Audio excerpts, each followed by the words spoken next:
be a force to contend with, You'd have constrained the malevolence in your own soul, and you'd have started to take advantage of the potential that's around you and to build yourself out of that potential into God only knows what, And then maybe with that wisdom, you can set the structures around you in order, at least more in order than they are, or maybe to disintegrate them a bit when they need it and to restructure them so they're even better than they are. And you can push back nature in its horrible form and invite it forward in its positive form and make things better for you and for your family and for your community. And you can approach the unknown itself and you can explore the potential that's out there. And you can bring back the treasure that's part of the unknown potential. And you can distribute that.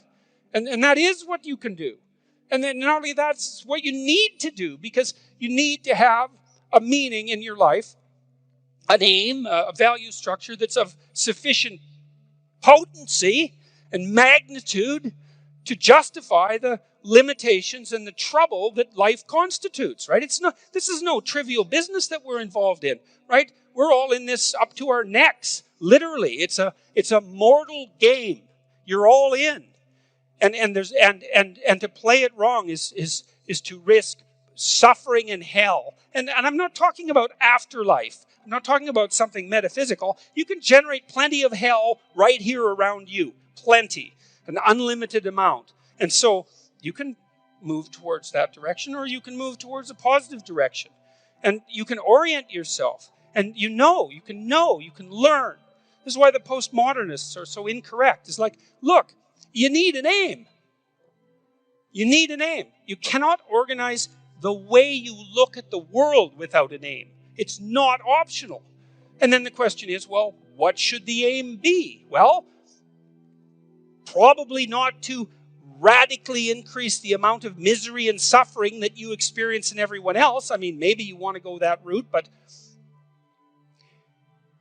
and people do, but I think they only do when they become bitter and they give up, and they make mistakes they know they're making, right? It's conscious decision to go down that route. It's not like they think that's okay to begin with. Their aim's wrong. It's like, straighten out your aim. So there's an old idea, this idea of sin. Sin is a word that was derived from a Greek word, hamartia. And hamartia is an archery term, and it means to miss the target. And so you think, well, how can you miss the target? Well, you have no weapon. Well, then you miss the target. You have no target. You have no aim. Well, then you miss the target. You don't pick up your bow. Well, then you miss the target. You don't draw it back. Then you miss the target. You don't practice and miss many times, right? Because you have to do that to develop the skill to hit the target. So you're not willing to take the risk to miss. You do none of that. And so you miss the target. And that's the sin. And then you miss your life. And then what happens around you is that, well, there's far more hell than there has to be, and there's much less heaven than there could be. And it's on you. And that's part of your, what would you say, your divine value, let's say, that sets you aside along with everyone else as something, someone, some being that even the law itself has to respect intrinsically. And it's marked out in our culture by the sovereignty that you possess and the notion that there's something in you that's made in the image of God, something that can confront the unknown and to create habitable order out of chaos and potential, and to do that properly. And that's all true as far as I can tell. And it's all necessary to know. It's coded in the deepest stories that are at the base of our culture. And we're in danger of not understanding them and not believing them. And it's a big mistake because they're heavy and profound and weighty and fundamental and necessary. Because you have to stand on something that's solid, or everything is sand and you fall in and you're done.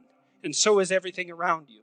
I type letters, I type words, phrases, sentences, paragraphs. I sequence the paragraphs, I make chapters, I write books. It's all coherently laid out towards some higher order aim, all of that. And the aim is, as far as I'm concerned, to share my clinical knowledge and to educate people. And that makes sense because I'm a clinician and a researcher and a professor. And so if I was going to do that, I've decided I'm going to do that. So that's what I'm doing. And hopefully that's a good thing. And hopefully people respond to it as if it's a good thing, because then that's a good thing for me and it's a good thing for them. And so that seems to be like the very definition of a good thing. And I'm trying to set things straight, right? I'm trying to set myself straight by writing carefully. I'm trying to set the culture straight by saying what I believe to be the case. I'm trying to set other individuals straighter by communicating with them. I'm trying to ensure that we can live more harmoniously in our culture and in the world. And you think, well, those are good things to have at the outermost reaches of your value hierarchy. You know, my friend of mine was talking to me about bricklayers the other day, and he's trying to restructure a major company at the moment. And we were talking about how to motivate people. He said, well, let's say you're a bricklayer. It's like, you know, one damn brick after another. How are you going to be excited about that? Well, let's say you're a medieval bricklayer, right? And it's 1500, and you're working in one of the great early Renaissance cities in Europe. And it isn't a wall you're building, it's a cathedral. It's going to take 350 years. And why are you doing that? Well, it's for the ultimate glory of God, whatever that means. And so you're not putting one brick down after another. It's like you're involved in this unbelievably complicated moral structure that stretches all the way up to heaven itself, so to speak. And each of your minor actions, your local actions, is imbued with the spirit of that entire moral structure. Well, that's a philosophy. It's like, well, do you have a meaning in life? What's the meaning of life? Well, hopefully it isn't just unrequited suffering and malevolence. We could dispense with that as much as possible. That might be a good start. But then to aim high, well, that seems to be reasonable. To aim as high as you can. And we've laid out things that could be aimed at. You could constrain yourself. There are things you're not doing and things that you shouldn't be doing. You stop doing the things that you shouldn't be doing and start doing the things you should be doing. That's a good start. Wake up enough so that you can set the structures around you right. It's your moral obligation as a citizen, your responsibility, and your divine duty, I would say, from our cultural perspective, because in the West, everyone is regarded as a sovereign individual. The fate of the state, a sovereign individual on whose shoulders rests the fate and the health of the state, right? That's the fundamental presupposition. Otherwise, well, why do you get to vote? Just to make a mistake? Well, no, that's not it. You're supposed to be awake so that the ship of state continues to move forward in the appropriate direction. And somehow we've decided that's up to you. Why? Well, because we've also decided, hey man, you can do it. And not only that, no one else can. And so that's something to know and might be something to take seriously. It's like, who knows what the hell you'd be if you got your act together. If someone has said rude things to you, for example, says a rude thing to you, maybe you shouldn't respond immediately even though you're very irritated, because maybe that's just an impulsive response and one that you'll regret, one you make in anger that you'll regret. And so I would say, when you're dealing with someone and you want to chastise them, then you should wait for them to sin 3 times, right? So the first time they're rude to you, you think, oh, well, they're probably having a bad day, or I misunderstood, or I'm rude sometimes too, and, I'll just let it go. But you don't forget, and you don't pretend it didn't happen, and then it happens again, and you think, well, that could still be fluke, that could still be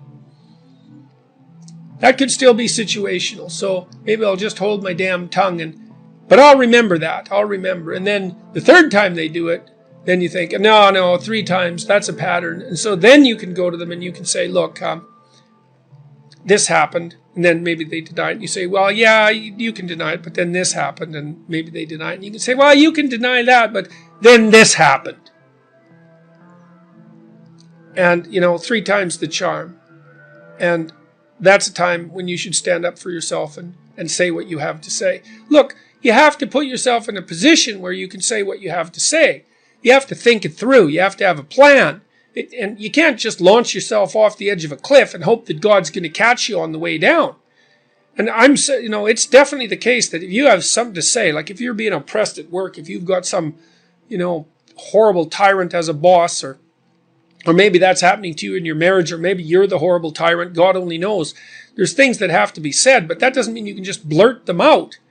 You have to have a plan. You have to figure out what you want to say. You have to make it as minimally troublesome as possible. You have to have the goal that you want in mind, and you have to have a backup plan. Like this, the sort of thing that you're talking about, where you need to say something. That's like a little war. You don't want to walk into that unarmed and unprepared. Now, that doesn't mean that that means that you should set up your life so that you're firmly enough anchored in a variety of different ways so that you can say what you need to say. You can't look at the world without an aim. Literally. You can't even perceive it. You cannot regulate your emotions without an aim. The better your aim, the more precise your aim, the more elevated your aim. You remember in Pinocchio, when Geppetto wants to turn Pinocchio into a real boy, he wishes on a star. It's a strange thing, eh? But everybody just accepts it. It's like, well, yeah, if you've got a puppet, you just made a puppet, and you want to turn it into a boy, the logical thing to do is open the window and wish on a star. Everyone knows that. It's like none of that makes the least bit of sense, obviously, except metaphorically, but we do understand it because we can watch that, and it makes sense. There's something magical about it. And there is something magical about it. Because the truth of the matter is that if you want to transform something that's nothing but a wooden-headed puppet into something that's a fully functional, autonomous, moral, autonomous individual, then what you do is you elevate your eyes above the horizon to the highest point of light that you can perceive, and you aim at that. And that works. And that works for you, and it works for your partner, and it works for your children, and it works for the world.